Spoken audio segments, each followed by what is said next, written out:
Bismillahirrahmanirrahim. Wattini wazzaitun wa turi sinin wa hadzal baladil amin. Laqad khalaqnal insana fi ahsani taqwim. Tsumma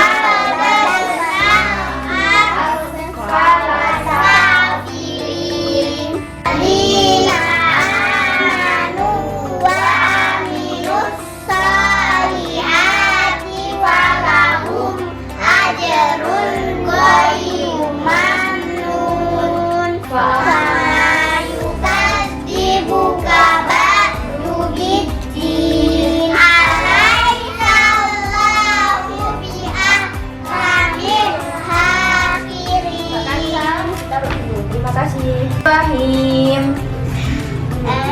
Berdiri. Mari saya Pintar, laki. Iya karena berdua iya karena Pintar, stop. Ilahin nas. min syarril waswasil khannas alladzi Yuwaswisu. fi sudurin nas. Bismillahirrahmanirrahim. Assalamualaikum warahmatullahi wabarakatuh. Kali ini saya berada di RTQ Jatimulyo dengan koordinator RTQ-nya Bu Linda. Ya, kita akan sharing-sharing tentang RTQ Jatimulyo ya. Assalamualaikum Bu Linda. Waalaikumsalam warahmatullahi wabarakatuh, Mah. Alhamdulillahirobbilalamin. Sehat nggih Bu? Alhamdulillah sehat.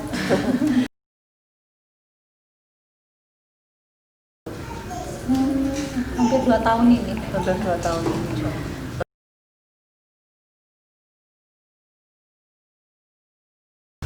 Sekitar 20-an. 20-an tahun.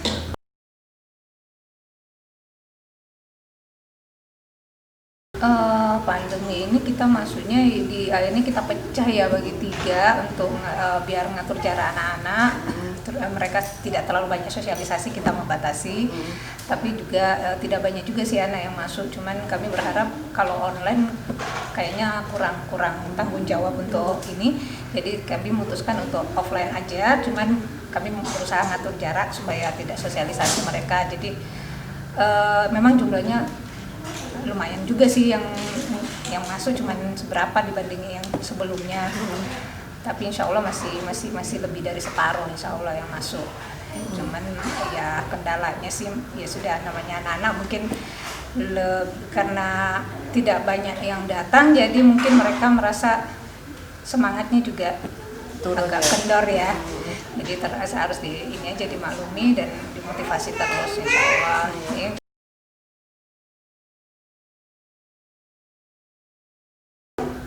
Ini kayaknya kalau ada sih ya memang karena ada yang apa ya menengah ke bawah itu kebanyakan ada yang ojek, ada yang tukang, ada yang jualan.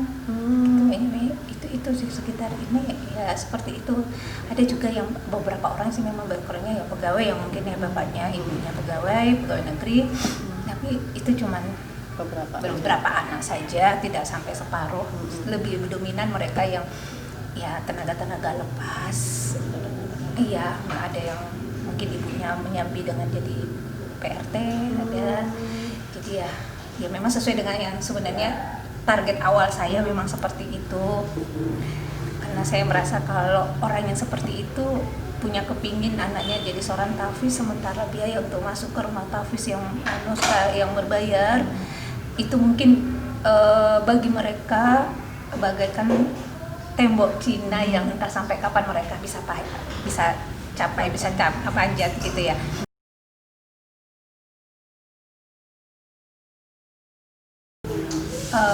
Insya Allah ya mungkin ya, utama-tama pastinya demi karena Allah ya, insya Allah motivasi saya awalnya itu sebenarnya anak saya yang bergabung itu Aisyah, yang kebetulan waktu itu bergabung di tempat Ama Alif. Saya karena termasuk ibu yang agak susah bergerak keluar rumah ya, akhirnya juga saya juga termotivasi ngelihatnya di sekitar rumah. Kami ini kalau mau ini sekitar rumah kan juga banyak anak-anak ya. Nah, sebenarnya kami ngasih kesempatan mereka banyak ke menengah ke bawah. Saya targetnya memang menengah ke bawah karena yang saya tahu, yang saya dengar infonya memang banyak rumah tahfiz, tapi itu juga membutuhkan biaya yang lumayan. Sementara mungkin itu juga tergantung dari motivasi orang tua. Mungkin tidak akan masalah dengan masalah biaya seandainya orang tua juga punya motivasi yang cukup ini ya. Cuman tapi kalau untuk menengah ke bawah juga mungkin ada ya beberapa mungkin yang motivasinya bagus, tapi apalah daya kalau ekonomi juga ini ya. Jadi saya termotivasi untuk memberi kesempatan mereka yang mungkin menengah, teman-teman yang menengah ke bawah tapi punya keinginan anak-anaknya untuk bisa menjadi seorang tahfiz. Paling tidak, mungkin kami tidak bisa mengantarkan mereka di sini sampai 30 juz, tapi paling tidak kami menanamkan dasar di juz 30 itu, insya Allah dengan harapan ada di antara mereka yang setelah keluar dari sini nantinya mereka atau orang tua mereka punya motivasi untuk mencari tempat yang lain untuk bisa melanjutkan sampai 30 juz, insya Allah. Dan motivasi yang lain lagi, saya punya seorang anak yang sudah lebih dulu sudah kembali, sudah almarhum, sudah pulang. Itu motivasi yang termasuk juga motivasi terberat saya. Dia anak yang penuh dengan semangat belajar.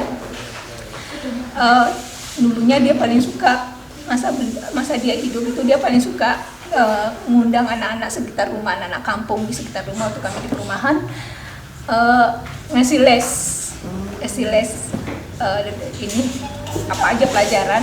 Bahkan untuk itu dia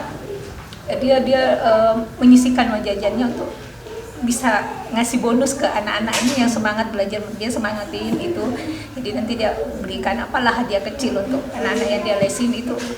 Saya teringat dia semangat belajarnya yang begitu tinggi, dan dengan untuk dia paling suka sama anak atau teman-temannya mau belajar, itu motivasi itu.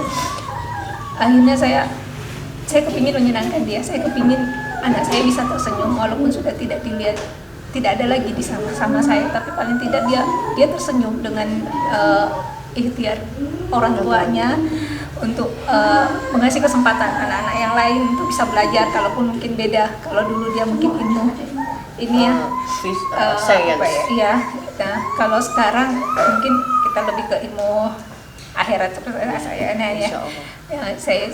Saya yakin, saya cuma berharap itu bisa jadi amal jahiliyahnya dia di sana.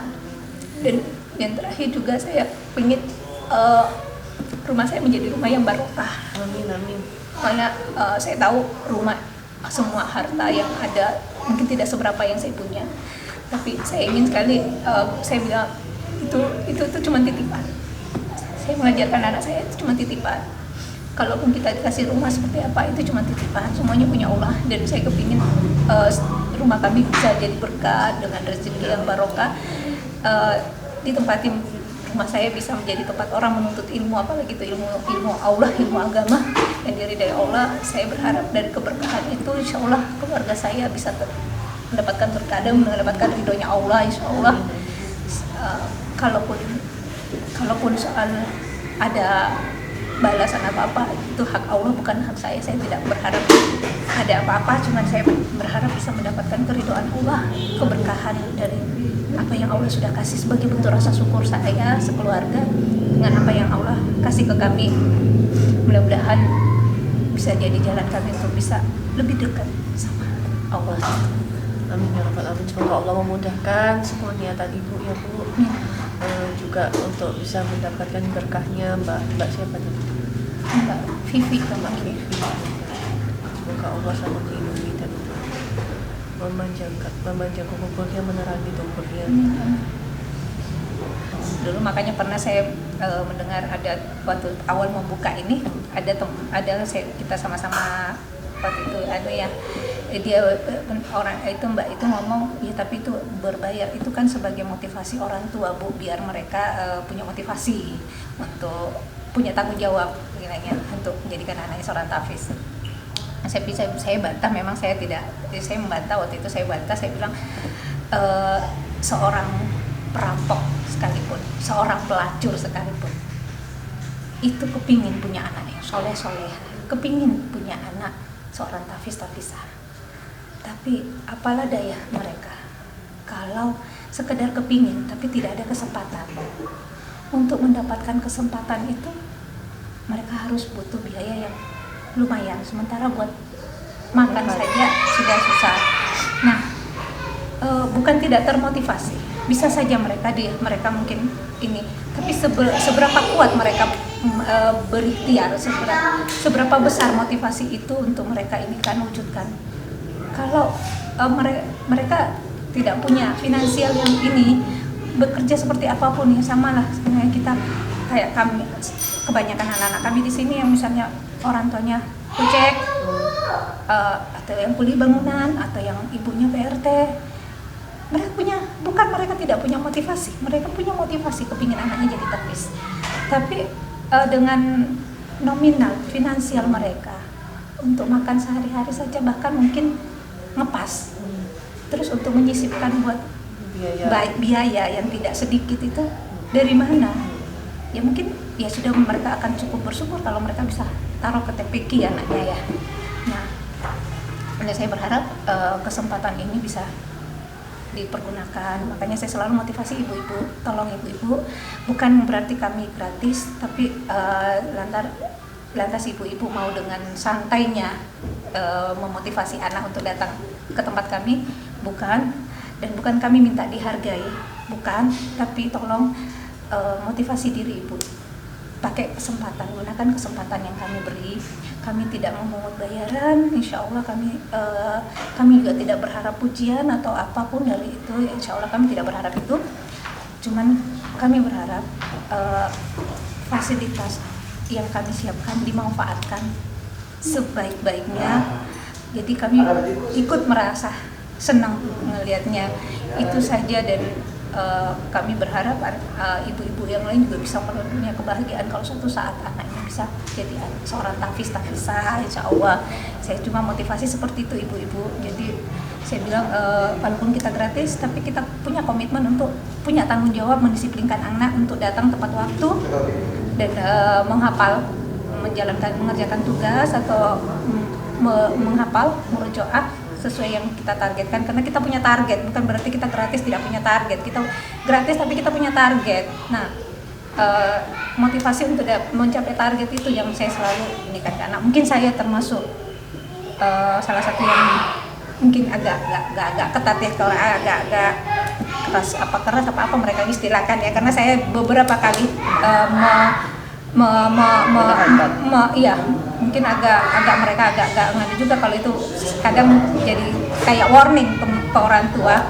Tapi saya insya Allah saya tidak punya niatan untuk menekan ataupun merendahkan mereka. Cuman saya mau, ayo kita sama-sama punya motivasi. Apalah kami, artinya kami, kalau kami berdiri sendiri, kami punya motivasi, tapi sementara orang yang kami kasih kesempatan tidak punya motivasi. Jadi kan kami ibaratnya orang pincang, atau mungkin orang buta aja yang jalan meraba-raba sendiri, sementara yang kami tuntun ya ini. Jadi itu motivasinya saya, insya Allah itu anunya saya ke orang tua, dan memang dengan latar belakang mungkin dari ya saya bisa memaklumi mungkin motivasi dan latar belakang pendidikan itu mungkin juga mempengaruhi ya dan lingkungan. Tapi saya rasa yang jelas saya bilang sama orang tua, tidak ada alasan sebenarnya kita ini, karena insya Allah anak itu tergantung kita orang tua yang bisa memotivasi. Kalau hafalannya anak-anak ini sampai apa paling bahasa ya? Kalau pagi sudah sampai Al-Ma'un, kalau insya Allah kalau pagi itu iya anak ini. Kalau siang siang sore Abasa. Oh, sore Abasa. Siang tadi Al-Bayyinah. Al-Bayyinah, iya Al-Bayyinah siang, anak siang Al-Bayyinah, dan sore Abasa. Itu yang Abasa butuh waktu berapa lama, Bu? Itu kayaknya ada 2 minggu ini, karena memang juga ada beberapa kemarin ya, karena itu juga kena kemarin Ya memang juga pandemik ini waktunya tidak banyak kami pakai. Kami tidak seperti kalau biasanya sebelum pandemi kami pakai waktu kadang sampai 2 sampai 2,5 jam pembelajaran satu kayak ini. Nah kalau sekarang kami membatasi 1 sampai 1,5 jam, jadi tidak terlalu lama. Dan itu sudah kepotong dengan pembelajaran UMI sekalian gitu. Jadi itu ada nulis huruf. Jadi di sini ada hafalan surat, ada umi, ada juga nulis hijaiyah. nulis huruf hijaiyah. Oh ya, jadi pembelajaran di RTK Jatimulyo itu ada hafalan surat, umi dan juga menulis huruf hijaiyah. Kalau jadwalnya Senin sampai Kamis, tapi 3 sesi tadi. Iya. Kami. Ya, ya mungkin itu cukup sekian Bu Linda. Terima kasih atas sharing-sharingnya. Semoga bermanfaat buat semuanya. Semoga juga ilmunya, hartanya, waktunya Bu Linda juga bermanfaat bagi semua orang. Barokah. Jazakumullah khairan guys. Wassalamualaikum warahmatullahi wabarakatuh.